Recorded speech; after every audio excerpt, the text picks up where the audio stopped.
Hello bros, I'm Contest 0 Profile Production, and next part Sakura Night 3. So let's return to where we left off. Apparently we're stuck in some mud that is disintegrated. Well, apparently all but our underwear. Well, underwears usually are made of another fabric than normal clothes are.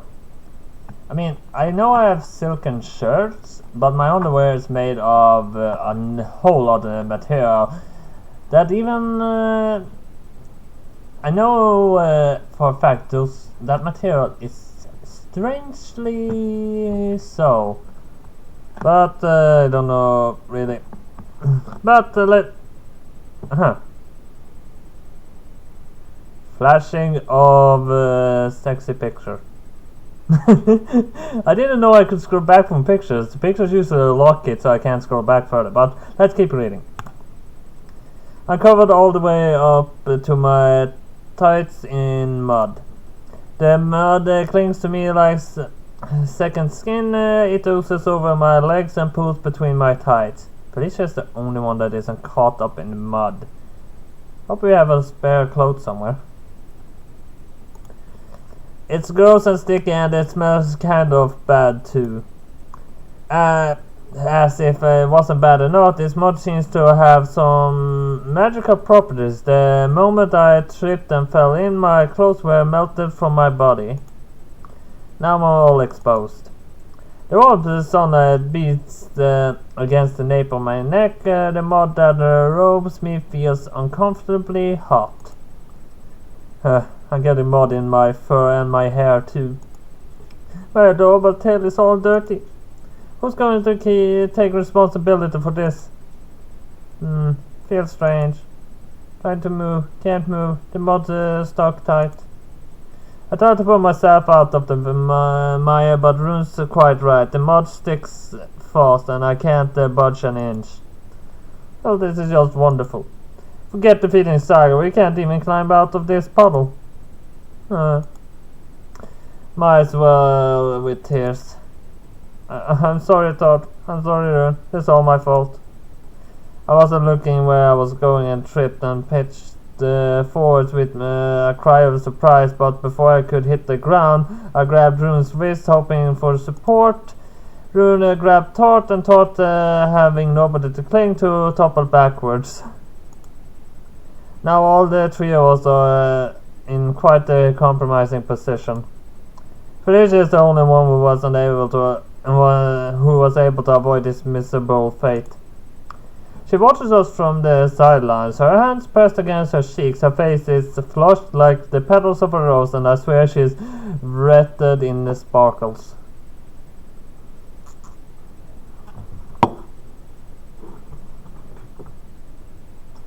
Cat is surprisingly good at despairing.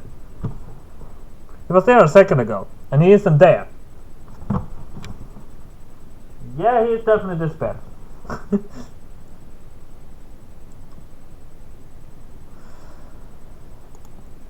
Now, why does she look so excited?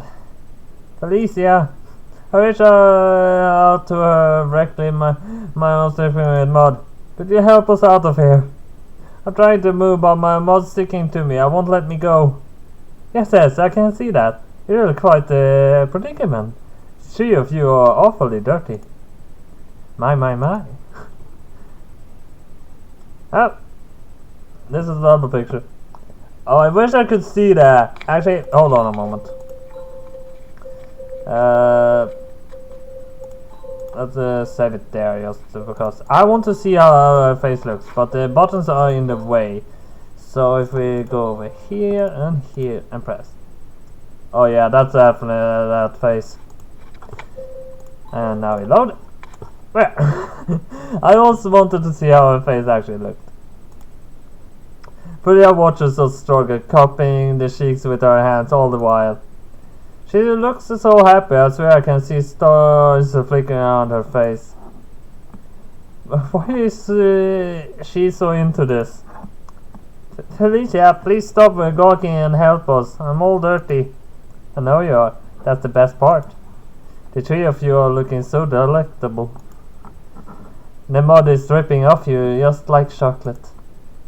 Yeah, the mud looks a little bit like chocolate. I'm not liking chocolate that much though. You know, I'm always dreamed of bathing in a bath full of melted chocolate. It really does sound quiet, and wasteful, but I'm sure it would be delicious. I have to try that when I become the Queen of Grace. That really is a wonderful idea. Oh, your girls look so lovely. Felicia, please! I call out to Felicia desperate now, but I think my words are registering in her head. She's totally in a la land. I heave inside. I think the only way to get out of this, if the mud is actually so stuck, would be actually warm water. But who knows? Jeez, what are we going to do now? Well, if that useless elf isn't going to help us, maybe I can make the most of this situation. Make the most of... What do you... Yeah? I squeak, my eyes widening as I feel a pair of hands massaging me. Tart is... She is... Why are you touching me? Why not? Thoughts rest her chin against my shoulder, lilac hair brushing my bared skin. I can't see her face, she's sitting behind me, but I can possibly hear the pout in her voice. You do look awfully cute when you're covered in mud, Estelle. It makes me want to touch you all over. I can't pass up an opportunity like this. You're so soft and squishy. No, I'm not. Third fingers pressed a little more firmly against me, and I moan. Yeah. Actually, massaging is the best way I know to how to get a girl to moan. Even massaging her at the actual proper locations. With her back, I actually know arm massage and hand massage, even feet massage a little bit. And it is actually possible with normal massage to get a girl to moan. Touching me so many places, it's embarrassing, but it feels kind of good too. The mud is clinging to me just like a skin-tight costume. It feels like it's compressing my thighs and my stomach. It feels like I'm being massaged all over. It's funny, but at the same time, I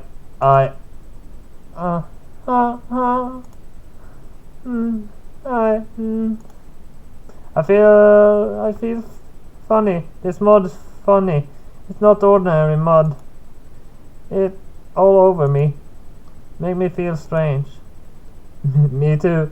I can feel all the inhibitions fading. I just want to make you moan, Estelle. Yeah. Part of me wants to succumb to this onslaught of sensation.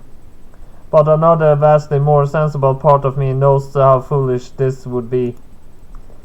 Things are starting to get out of hand. You guys, please, this isn't helping. We'll never get out of the mud like this. Felicia, please. I glance back at everybody's favorite airhead elf. We need you to rescue us. Without you, my voice trails off. Felicia, are you alright? Huh? Yeah? Cute. You're also cute and sexy. Felicia is fanning herself furiously with one hand. Her face is bright red and her nose has started to bleed. Huh. There's some masterpiece at work of art. I could frame this image of you girls upon my bedroom wall and gaze upon it morning, noon, and night. Your bodies are so wonderful, particularly when they're rubbed in mud. I feel like I'm ascending. This is the true meaning of aesthetics.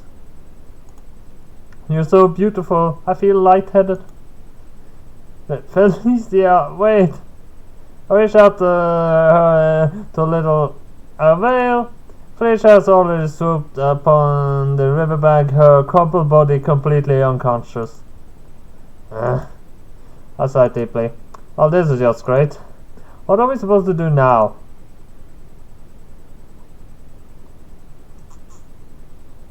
I'm glad that's finally done with.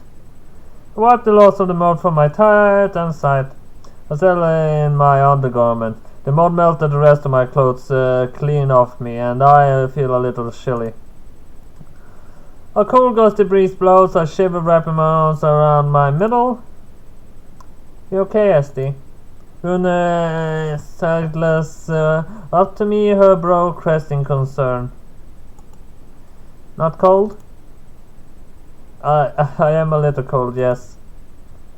That's no good. If you're cold, you get sick. Don't want to get sick. You need to fight. Must be strong, but it's okay. I keep you safe. Rune, what do you... I open my mouth, but I don't get a chance to finish voicing my question. Rune's already winged her arms around me. I keep you warm, see? Rune's wearing her undergarments too, much like myself, but her body still feels warm. She's a wolf. They have warmer bodies than anyone else. I mean, they're living outdoors all year round, so the body's pretty much adapted to the cold, which but because wolves are technically warm-blooded, that means the bodies have got them warmer to adapt to the cold. I thought their skin was uncommonly hot before, but now I'm curious. Do wolf girls not feel the cold like humans do? Definitely not. No, we're stronger, more resilient. I know have fur, but my skin is trap heat more easily. My tail too, see? Rune winds her fluffy tail about my waist. You like? Ah. At the moment Rune's tail carries my tights. All the discomfort slips from my body and I almost find myself melting. Rune's tail is really is wonderful. It's so fluffy I could die. That does feel good, yes. I'm glad. You enjoy my tail, SD. It keep you warm. It's all for you. You're not the only one with a tail, you know. Toad watches us, her arms folded. I'd rather spend the tail myself. It's cute and sweaty. It's a lovely lavender color that's very fashionable right now. I didn't know it was possible for tails to be fashionable or unfashionable. I guess you learn something new every day. Yeah, actually that would actually make kind of sense in Japan. Because there are a lot more normal cosplaying around in Japan. That I know. There are certain girls that actually, I think at least there are certain girls that actually walk around in their cosplay costumes as normal clothes each day. I mean, if I go to Japan, I want to go to a kind of a cosplay cafe if there exists. Don't you like my tail too, Estelle? Don't you? No, mine better. It's softer. Don't you think? Well, darn it. Now I've been embroiled in another one of Tart and Rune's petty arguments. What should I say? Well, if I were to go with what I like, from what I know, I like fluffy tails, and Torch's tail is actually more straight, like a cat's, and Rune's is more fluffy and so like a wolf's, and I like the fluffy, so I would say Rune's tail.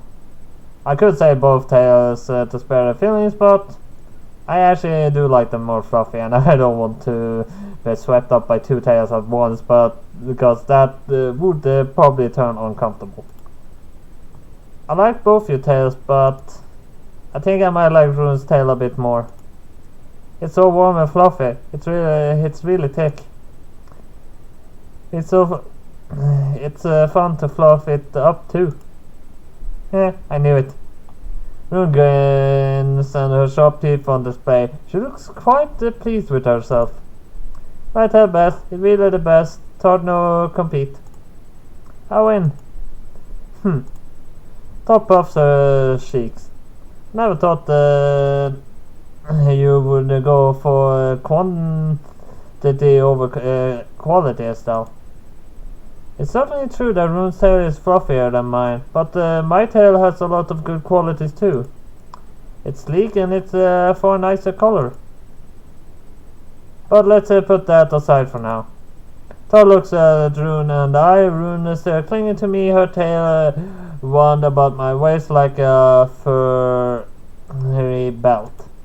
I don't feel quite as cold as I once did, but I'm still trembling. My undergarments don't offer much protection from the elements. Well, usually when it comes to getting your clothes off to the undergarments usually goes off too.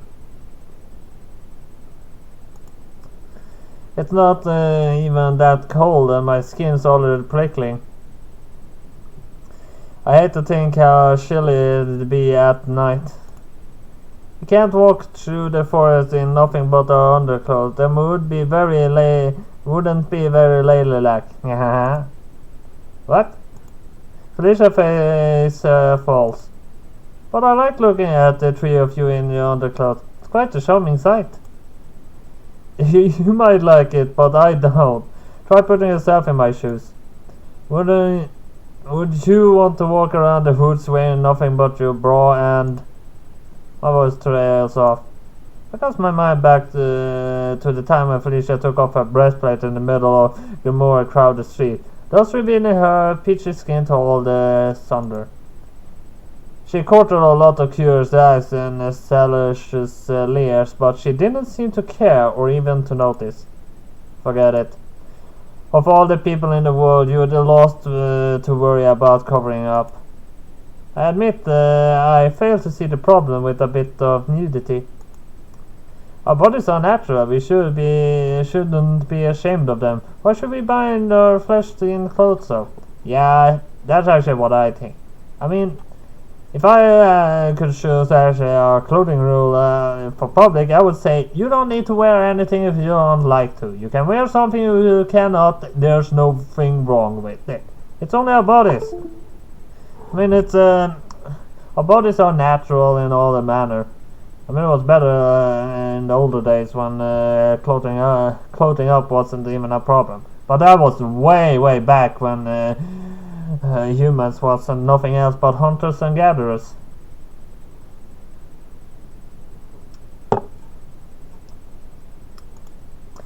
Because it's inappropriate, it's not. But we are in the middle of a forest. There's nobody who might see you other than myself. And a stray monster or two, of course. That's another issue. I don't want to get into a battle in my underwear.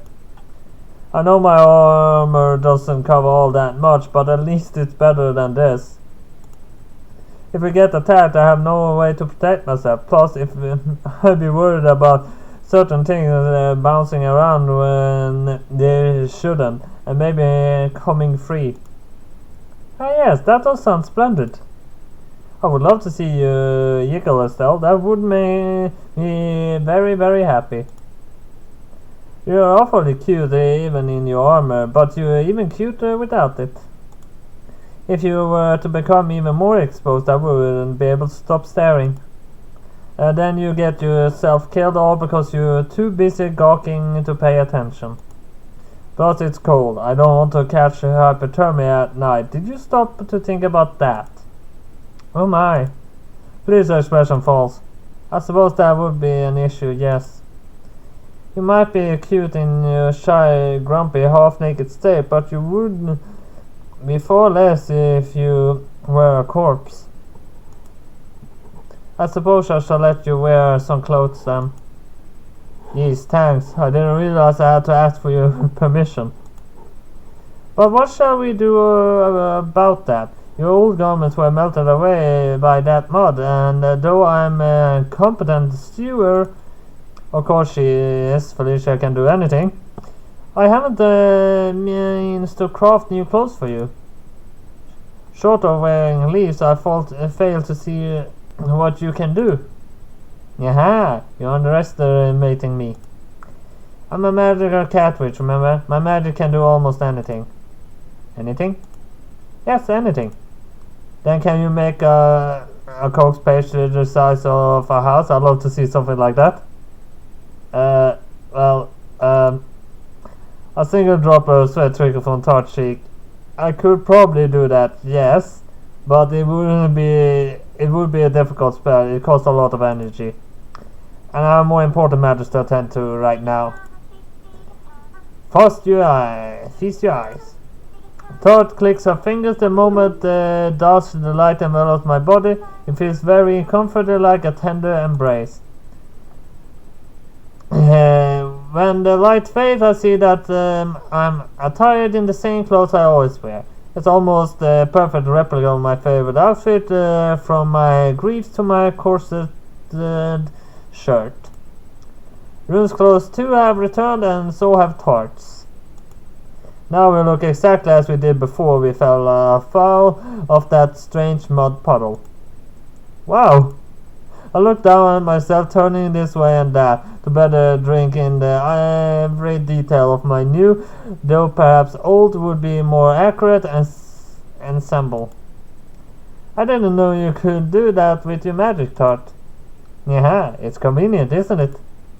Aren't you surprised? Aren't you pleased? Aren't you going to get down on one knee and praise me? I could do a lot of things with my magic. Yes, it really is amazing. Thank you very much. Tart. Who meets Tart's gaze, one paw against her chest. Thank you for being useful for once. Well, of course. Yeah. Huh? She noticed. Toss a victorious peal of love at Petra's eyes, and she glows at her and her eyes narrow. What do you mean, for once? I'm always useful. Maybe in your mind. But I disagree. Why you? I just used my magic to recreate your clothes. If it weren't for me, you would still be in your underwear. I saved you a good deal of embarrassment. I preserved your maidenly delicacy to both. You should be more thankful. I did thank. Well, it didn't sound very sincere. You're never sincere. Always lie. I haven't told you any lies lately. I've been a really good kitty. For now, we see. Hey, that's not fair. I thought you were supposed to trust me. Stop looking at me like that. Huh. Is it like they're arguing again? Oh well, I guess it was inevitable. I'm glad I was able to get my clothes back, at the very least. Sniff. Estelle isn't in her underwear anymore. She looked so cute too. This is such a waste. But Felicia doesn't seem too happy about this turn of events. Is she actually crying? Jeez. My partner really is dysfunctional. It's incredible we've been able to come this far.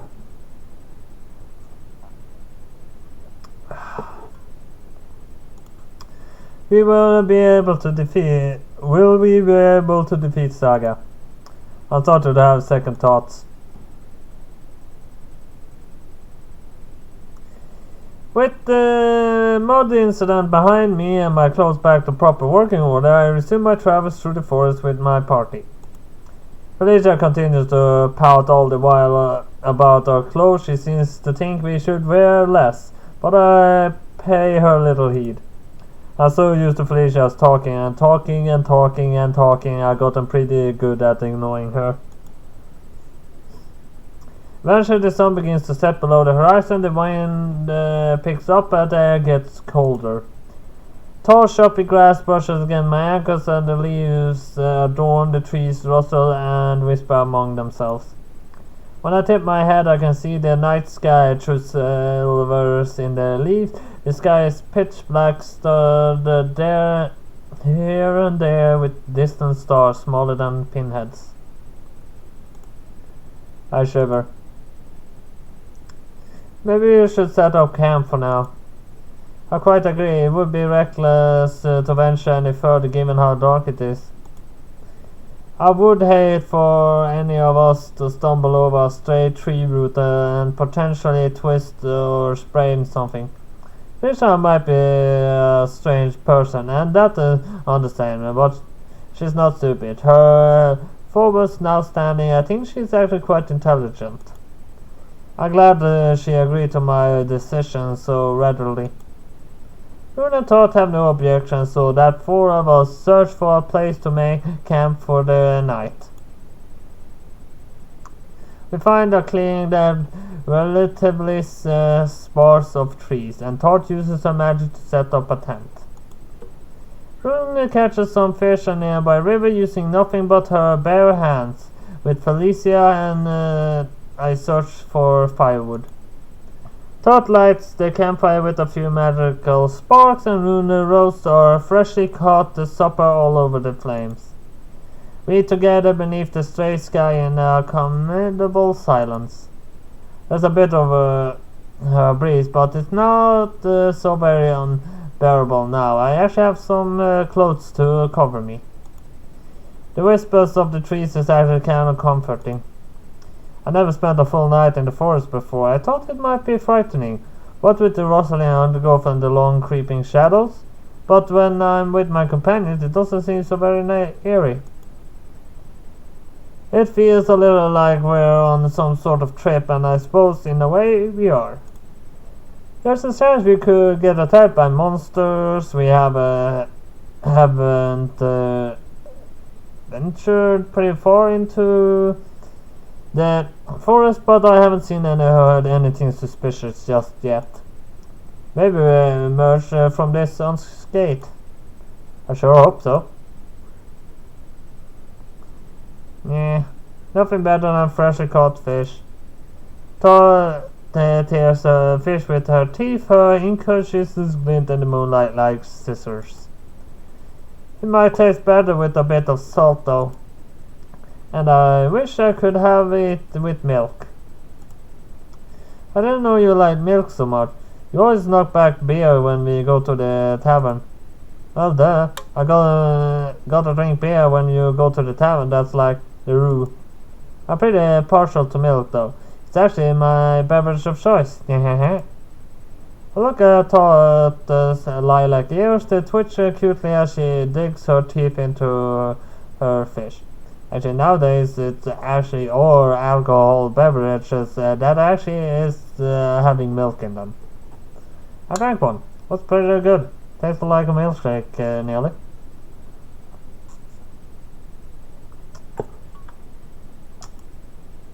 I smile. Guess that's not so very surprising. Todd is a cat girl, after all. I should have known.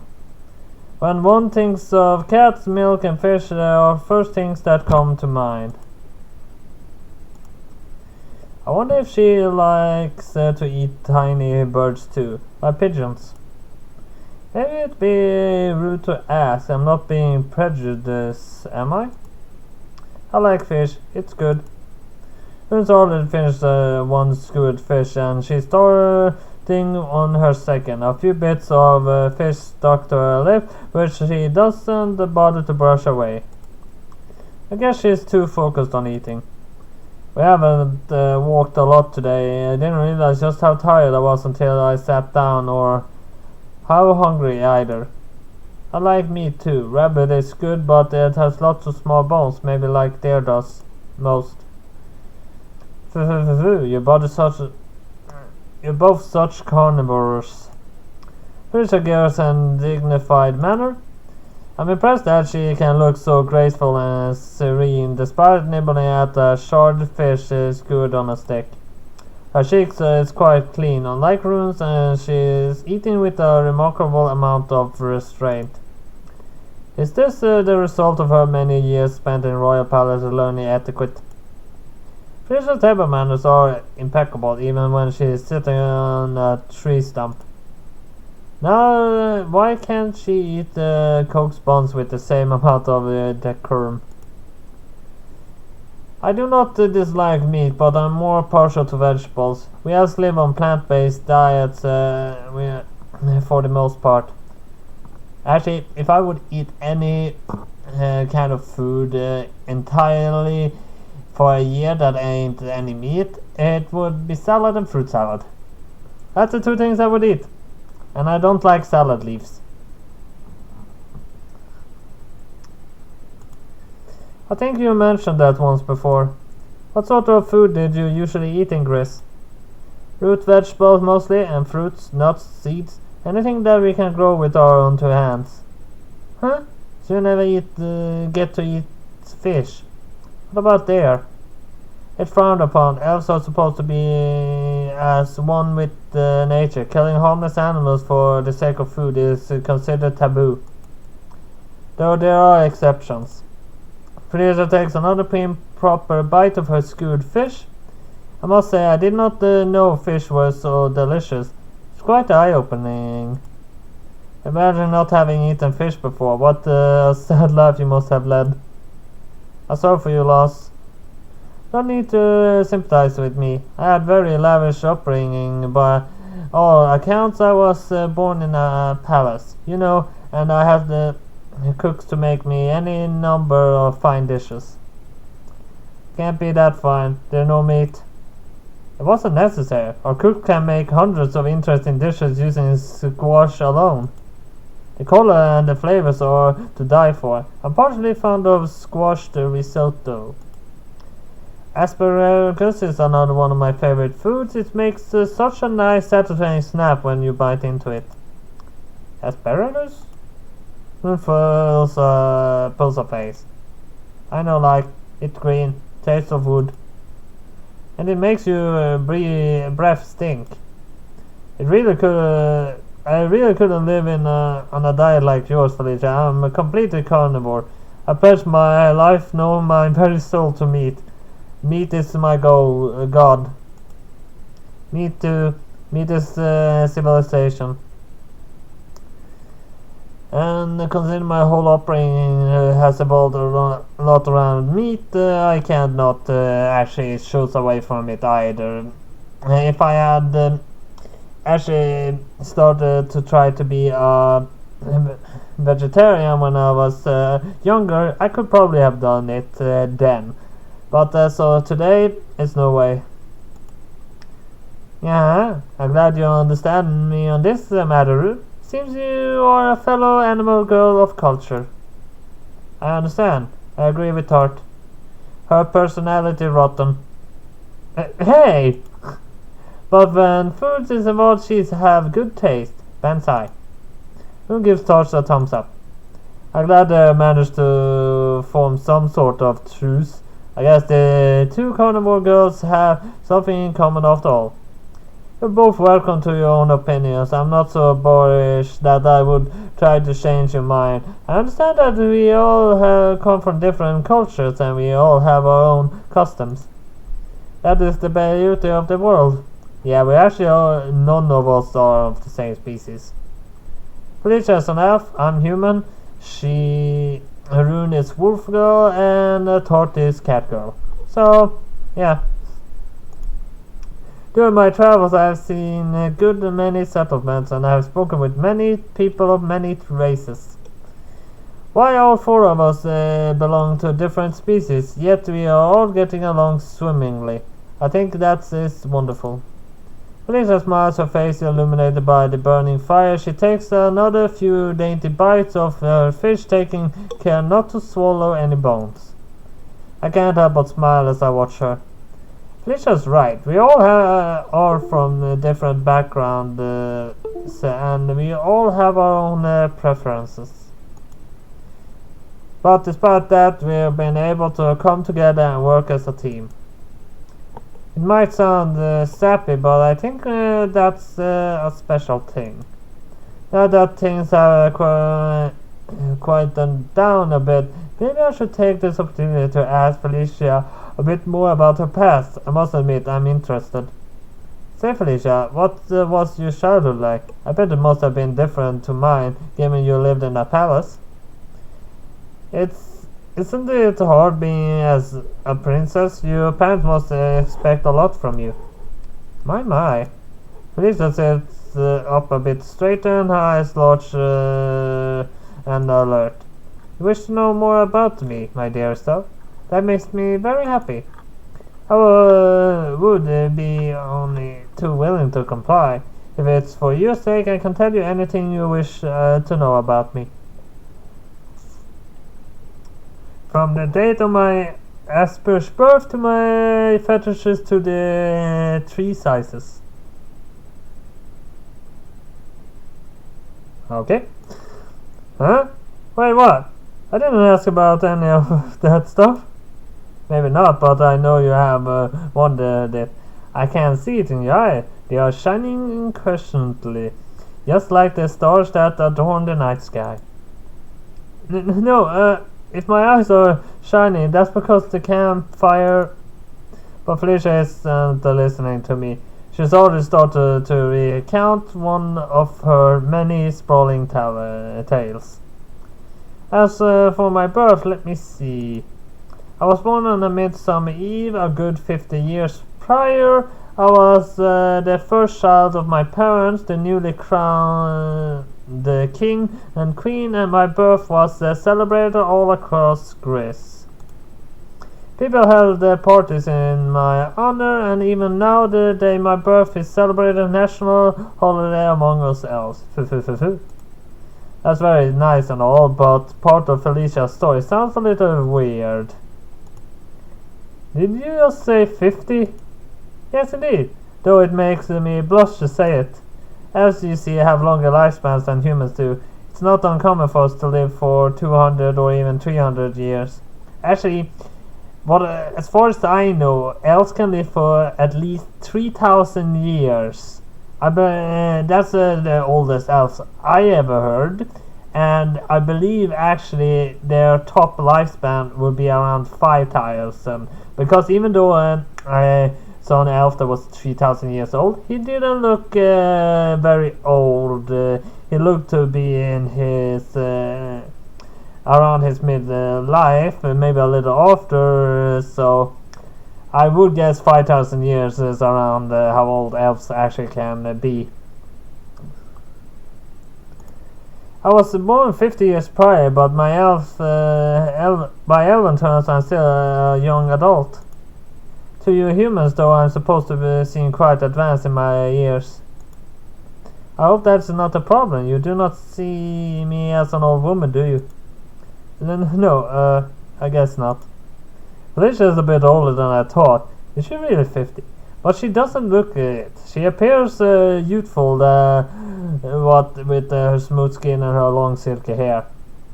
Actually, a bad joke is you can cut off a limb and count the rings, as you would do with a tree, but that doesn't work. I heard something about that you can actually use the elbows somehow to know how old a person is, but I'm not sure of that. But I wouldn't doubt she's 50 years old. I wouldn't be surprised if she was 10 times that age, actually. I doubt I'd look that good as at 50. Your natures sure aren't fair. Wonderful. I'm glad the difference of our ages shall not get in the way of our continued romance. Romance? Wait a second. I tried to intervene, but Felicia is still talking. When she gets started on a topic, she just doesn't stop. Me caught up in her self-indulged orientation of 4 hours before. Now back to the day of my birth. As I said, I was midsummer. The streets were decorated with bunting to hail my birth, and my people were all very excited. My parents chose to name me Felicia after the word felicity. They hoped that such a name would bestow upon me my blessing of great fortune. As I grew up in the palace, I remember... this just doesn't stop. She keeps going on and on. Now I remember why I never asked her a question about her past. It's because she never shuts up. I'm such a fool.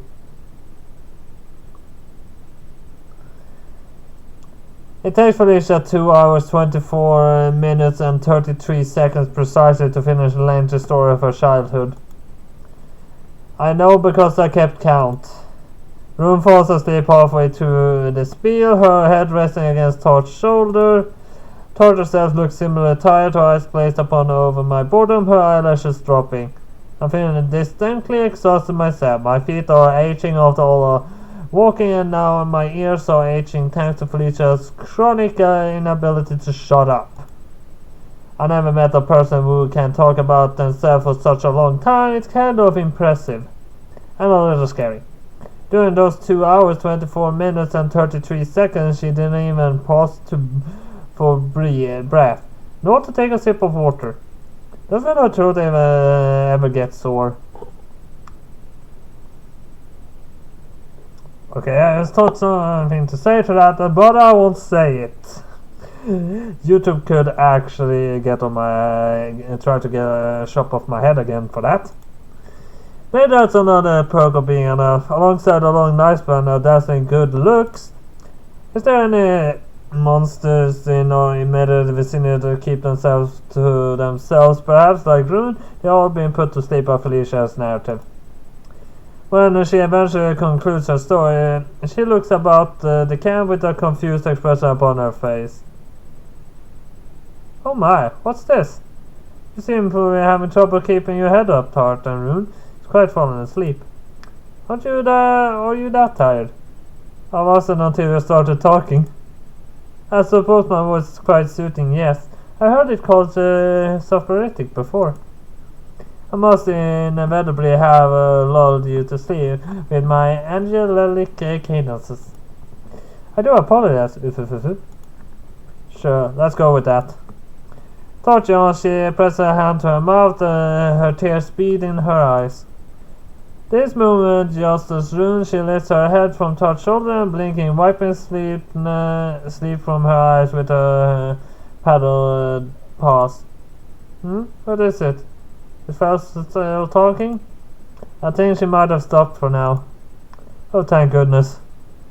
If she still talk, I have to silence. I was thinking to punch her before I fell asleep. I don't know if I can condone that. We have to fight Sakura. We shouldn't be bickering among one another. I can't really fault Rune for these sentiments, though. My own patience was beginning to wear dangerously thin. Oh, you're so funny, Rune. You act as though I annoy you, but I know you don't mean it. How you figure? It isn't possible for anybody to dislike me. Wow, that's a bold statement. I'm surprised Felicia can say something like that with a straight face. I'm popular among the citizens of Grace. They all say the perfect mother of royal grace and decorum. And my siblings all loved listening to my tales. I fail to see why you should be any different. Maybe elves are more partial to long meandering stories because they live long meandering lives. You kind of might be able to live for 100 years, but the rest of us can't. Our time is precious. I suppose you do have a point. I did not consider that. Wonder if cat girls and wolf girls live for shorter lives. I know kittens live for longer lives, but I don't know about other animal girls. They might have a normal lifespan as humans, or they actually live as short lives as cats and wolves does. I'm not sure. You don't seem to consider much either than yourself. Now that's not true. I care for each and every one of you. That being the case, Felicia rises to her feet. She stretches her arms above her head. She yawns, her yawns click, then glances about the campfire. I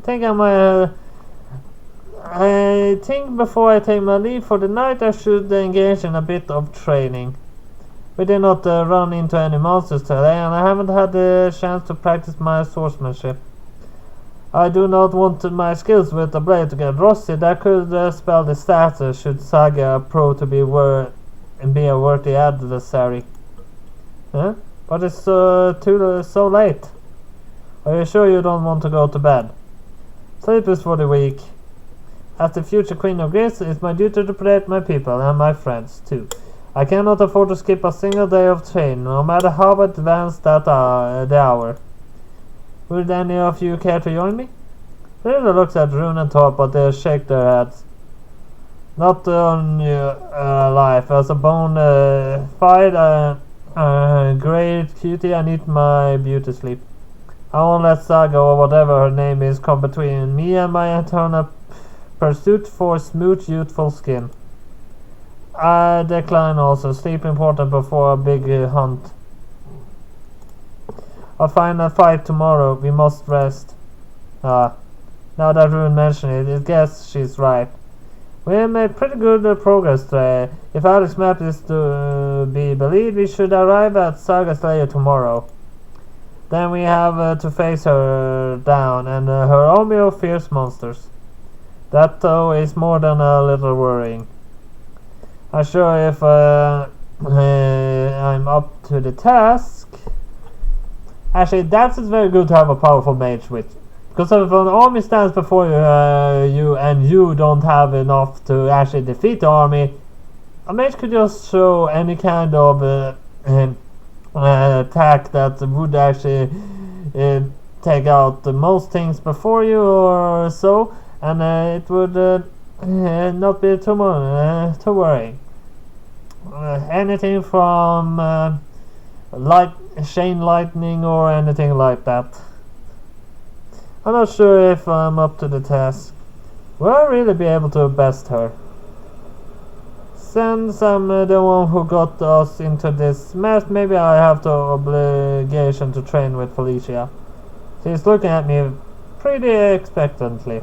I actually plan to choose that if I get the choice. Would you care to get your blood pumping with me?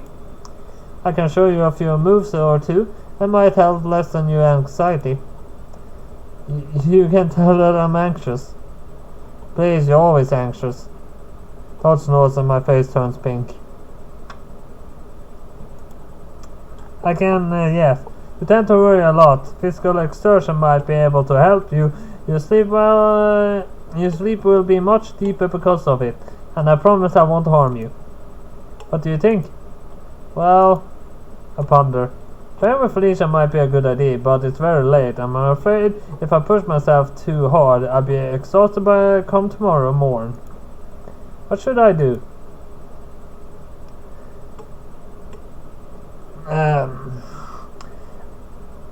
You don't get they are sleep between now and tomorrow, and sleep is a very good thing to get when you train. I mean, I usually before went to a gym, trained for an hour, then I went to worked the whole day, and when I came home I usually didn't go to sleep directly even. I usually kept around doing some things then and then, and later fell asleep. So I have a lot of energy.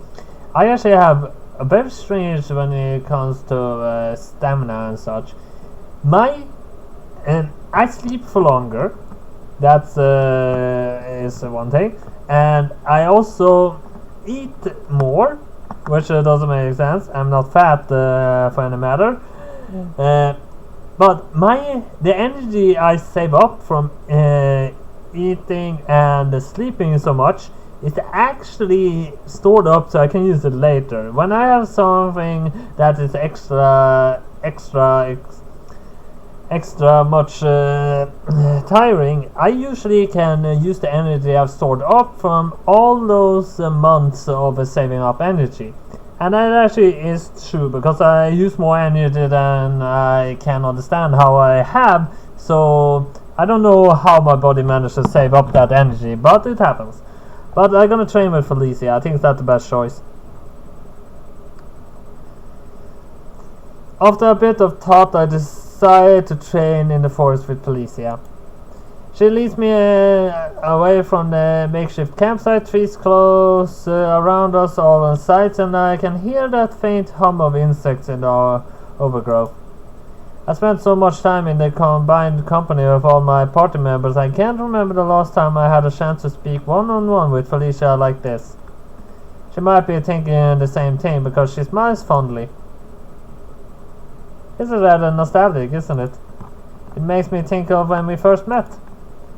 For a short while, it was just the two of us. We traveled to Grimoire together and we took the quest at the guild side by side. Our small party of two has grown quite large. It really has. It's kind of incredible, really. I kick a cloud of dirt with the tip of my graves. When I first started off, I was worried I wouldn't be able to enlist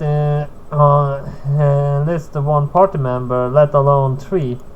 What? But why? Push your pats. You're adorable, Estelle. I'm sure if I had not come to your aid, somebody else would. Do you really think so? I'm quite certain. I knew when I first met you in the forest that you were a wonderful prize. My goodness, I said to myself, this girl is truly adorable. If I do not snatch her up while I have a chance, somebody else will come and take her from me. And I try to woo her in my stead, then my heart will be broken.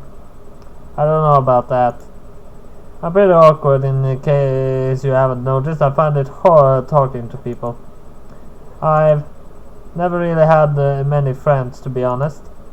I lived a sheltered life until I left my home. Then it's a good thing I am the one who found you, and not some vicious Gringand. I guess it is. We're a little late on that score though. I didn't run into Tart before I met you, as she was the very definite word of Gringand. Oh yeah, she's awfully naughty. But I think she's trying to mend her ways. Brigand, though she is, at least she isn't vicious, though she is sneaky.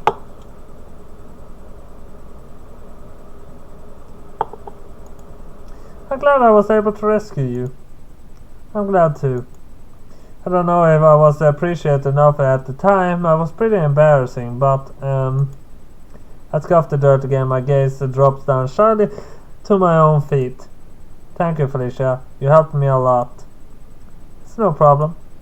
You should know by now, Estelle, that helping pretty maidens such as yourself makes me happy. This my purpose in life, my raison d'etre, as it were. Making you happy makes me happy. You need not to thank me for that. Really? Truly? Felicia giggles. Oh, you are cute. I'm very happy that I met you. Sometimes I wish we could spend more time together as we did during the first days of our acquaintance. But perhaps that is so selfish of me. You are also very lovely. I do not begrudge Rune and Tar for seeking your company, neither do I blame them. It is lovely that we are all able to get along now. A handful of spats here and there, notwithstanding. But I get jealous too. I know it's a good character defect. I'm supposed to be a princess after all, but I cannot help it. I'm accustomed to sharing with my many younger siblings, and I was raised to be magnanimous. But when it comes to you, I feel so very possessive. I just want to hold you tight and never let go. What? Do you like my company that much? Yes, indeed. If I could, I would spend my every waking hour by your side. You're so sweet and earnest, and hard-working and serious, and funny and charming, etc., etc. But I shan't go on. Felicia must have taken note of my face, which is redder and hotter than a furnace, because she relents. If I keep praising you so, I fear you might expire, and that would not be good. You need to be in peak physical condition so that we might fight Saga. Ah yes, Saga. I was right. I've been worrying a bit about that. You'll probably be alright given you're so skilled with a sword, but what about me? I don't want to drag the party down. I don't want us to get hurt because of me. Oh, Estelle, sweet innocent Estelle. Felicia smiles. Worry not. You have come a long way during the last few months. I'm sure you'll be able to hold your own. How long have we read this by now? Yeah, nearly an hour, and we have still not seen the next picture. And if I can't, then I shall protect you. Did I not say that already? I know you did. It was very kind, but I meant to be a knight. Shouldn't I be strong enough to look after myself? Knight or not, we all need help from time to time. Even the bravest, strongest of knights travel with allies who might assist them. Did your own mother celebrate Cressida traverse Lemuria with a party of loyal followers when she set off to face Gunhill? That is true, I guess. See? Felicia smiles smugly and puffs out her impressive chest. There's nothing for you to fret about. Relying on one's friend does not make one weak. But I can't rely on you all the time, surely. Personally, I would like if you relied on me a bit more. It is admirable to know you strive to do everything on your own. But every once in a while I do wish I could come to your rescue, like a dashing prince. I do so love protecting fair maidens. But I wouldn't mind being protected either. What about this? Felicia takes my hands in her own. If you are in trouble, I will help you. And if I am in trouble, you can help me. Let us both protect one another, that way things shall be too horrible one-sided and you needn't feel anxious or self-conscious. Do you like the sound of that? I'm not certain if I can protect myself, let alone anybody else, but I turn to Felicia, a bright smile with a hesitant shaky one of my own. I guess we can try it. You are a princess, even if you do not always act like one. So, I'd be honored if I could be your knight. Yeah. Felicia eyes light up. She pulls away from me. A crimson blush blossom across her cheeks. Sighed deeply. That was a critical hit to my heart. A critical hit. Are you okay? I'll be fine. I just need a few moments to recover. A cute shy Estelle is very lovely. But a serious knight Estelle is even better. I wonder how I would feel if you carried me in your arms. I sure would feel amazing. I have to make that happen one day. That's my dream. New dream. I want you to hold me like a princess. But you already are a princess. And so until that moment happens, the two of us need to do our best. I can't have you getting hurt now. I need you to make my dreams come true. I got it. I can see this means a lot to you, so inhale. I won't let Saga or anything else for that matter get the better of me. Not until I made your dream come true, I promise you that. Felicia is a bit strange, and that's an understatement, but talking to her never fails to cheer me up. She is such a funny, irreverent person. Hard not to smile when I'm with her. For whatever reason, she has a lot of faith in me, and I don't want to let her down. That's why I can't give up. I'm going to keep doing my very best.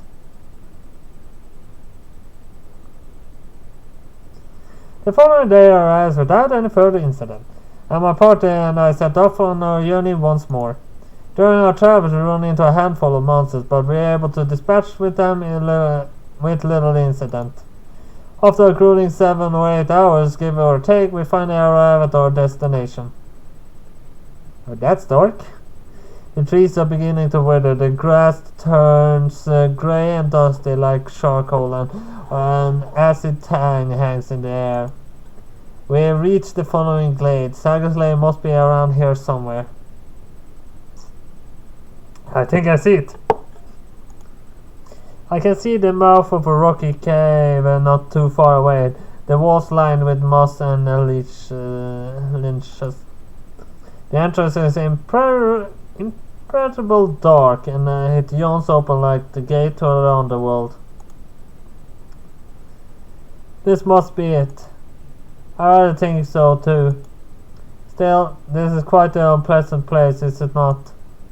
I thought the name the Hollow Glade was only for show. It sounds rather like something an angst-ridden teenager might come up with, but this part of the forest truly is barren. All the trees are dead and the air feels oddly sterile.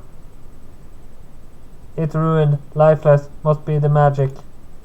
You think so? Can't tell, can smell it in the air. Who knows twitches? Powerful magic used here once, hundreds or maybe thousands of years ago. Fierce battle, the ground split, everything died. Even now nothing can grow. This place repel life, only death here.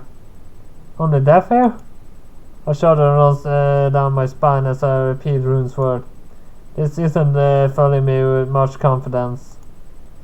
Of all the places Saga could have hidden her lair, why did she have to be here? Did she want to freak us out as much as possible?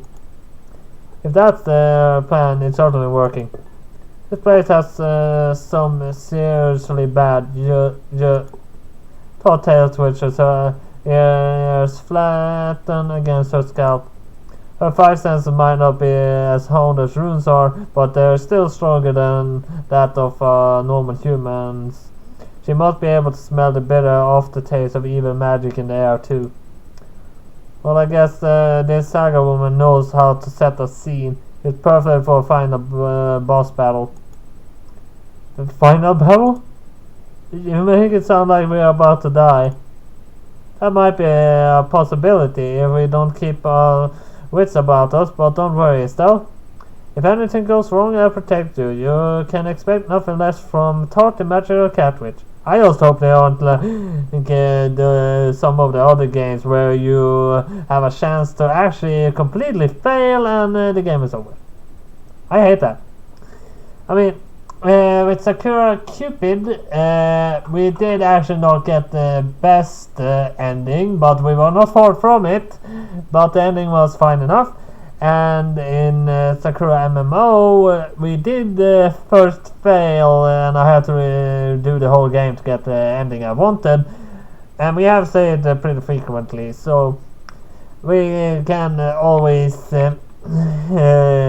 backtrack if we need to make this happen. Hey, please your pals. That's my job. I'm supposed to protect Estelle. She's my darling after all. And she's my plaything. My friend, best friend. I thought she would say lover or something. Rune grips the fabric of my skin skirt and her paws tighten, her brow furrowed. I'll protect Estelle. No, me. Me. You guys. I look between my bickering companions, my lips drawn into a flat, thin line. This silly argument of theirs have done good in dispersing the heavy, unpleasant atmosphere that hangs in the air. I don't think this is the time for the place. If we're ever going to defeat Saga, we need to go inside her lair and start investigating. Nothing good will happen if we hang around here. In fact, she might even catch on to our presence. Even now, she could be giving her army and monster orders to come and intercept us. I don't want to get attacked. What should I say?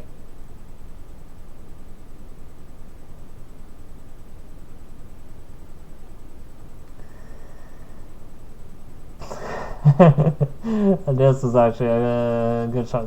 I could tell Felicia to protect me, but she's easily getting distracted by cute things and apparently slime that she'd like to play with.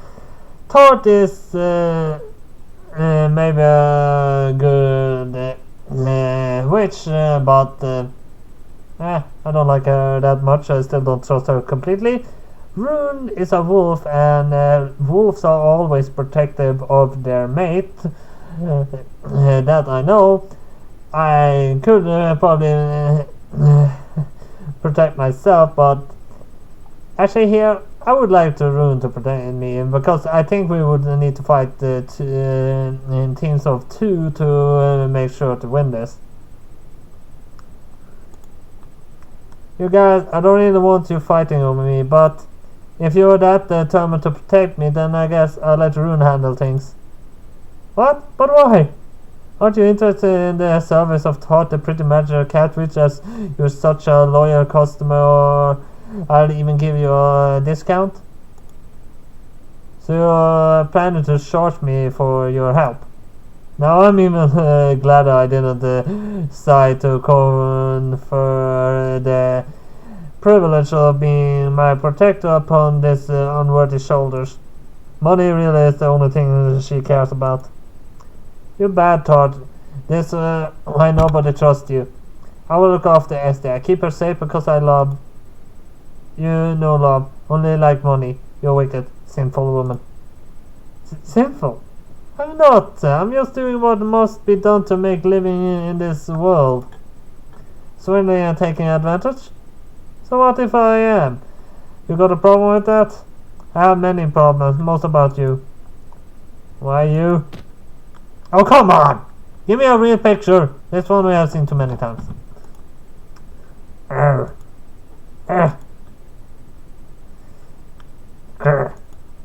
Eek. I'll squeak and take a hasty step back alone. What was that? It sounded like a monster. A monster? Felicia reaches for the hilt of her sword. Sakura must have sent one of her lackeys after us, but no worry, I shall dispatch of this beast swiftly, else my name is not Felicia Marabella de Argento. If you get a picture of the monster, I accept it at this point, because this is a very long reading. It does no matter whether our adversary is an oozing slime, a leafy mandragon, or even a fire-breathing dragon, I shall best it with ease. Any creature who dares to lay a tender vine or claw upon my beloved Estelle shall feel the full brunt of my wrath. And my magic. Todd holds up her hand, the balls of fire begin to form around her, all hovering in the air. The four of us reaches the hollow glade, our breath abate, looking for enemy. But when I finally does emerge from the undergrowth, we find our expectations are somewhat betrayed. It is an oozing slime, nor a leafy mandragon, nor a fire-breathing dragon. Instead, it's rather more mundane than that. The enemy is instead a single wolf. It's painfully thin, so such an extent that I can see its ribs, its fur, its matted, and it's a little cross-eyed. It doesn't seem like a great threat. I think it's more hungry than anything else. But it growls when it sees us all the same. Does it mean to attack us? Step back, everybody, I shall handle this. This mad beast is enraged. I fear it might be enchanted by some sort of spell. Its eyes are heavy with bloodlust. I would say to Felicia, hold on a second. Rune might be able to actually dispatch the situation. But I shall stop where it stands. With one thrust I shall sever its head from its shoulders. The wolves have shoulders. If it won't when I'm finished with it. Felicia dashes forth, her sword in hand. The wolf bounds forth to meet her, its jaw pulled back, nail-sharp teeth exposed. I think it means to gouge its teeth into Felicia's body. No, wait! But it doesn't get a chance. Runes comes between Felicia and the wolf before they can clash. Her chest rises and falls beneath its binding, and her hair whips about her face windswept. Rune! Felicia stops her sword before it can contact Rune's neck, then she steps back and perplexed. That's what I think! I thought Rune actually would be able to handle this the best. What is the matter? Why did you stop me? Can't you see that the wolf is a dangerous brute? No, not dangerous. The wolf not bad, just sad, scared and hungry. You no kill, no fight. But if I don't kill it, it shall kill us, surely. No, it won't, you see? Rune glances back to the wolf. Sure enough, it hasn't made any further attempts to attack. It's sitting in its haunches, its tail swishing. Was Rune's presence enough to suit it? The wolf no one to fight, not really, I can tell.